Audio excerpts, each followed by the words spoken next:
একবার ছোটবেলায় বলবো দাঁড়া ওর মা আসুক, দুইজনকে নিয়ে উঠেছিলাম আমাদের বাইনার চোটে, আমি মাঝখানে বসে পাচ্ছিলাম না, তারপরে বন্ধ করে দিয়েছিল, তারপর নেমে গেছিলাম।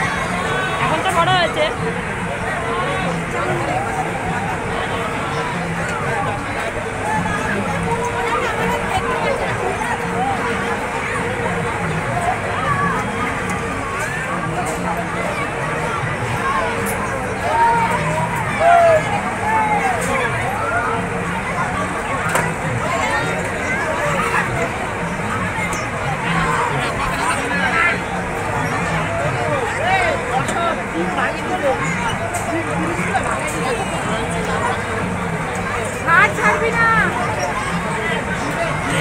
দিদির কথা মাসির কথা চিন্তা, ভয় লাগে না?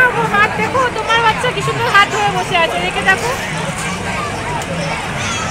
না ধরলে পড়ে যাবে।